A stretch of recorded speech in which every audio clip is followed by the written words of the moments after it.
శ్రీ వెంకటేశ్వర సుప్రభాతం. కౌసల్యా సుప్రజా రామపూర్వా సంధ్యా ప్రవర్తతే.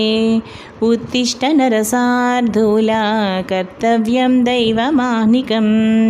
ఉత్తిష్టోత్తిష్ట గోవింద ఉత్తిష్ట గరుడధ్వజ. ఉత్తిష్ట కమలాకాంత త్రైలోక్యం మంగళం కురు. మాతః సమస్త జగతాం మధుకైటభారే. వక్షో విహారిణి మనోహర దివ్యమూర్తే. శ్రీస్వామి నిశ్రిత జనప్రియ దానశీలే. శ్రీ వెంకటేశ దయితే తవ సుప్రభాతం. తవ సుప్రభాతమరవిందలోచనే. భవతు ప్రసన్నముఖచంద్రమండలే.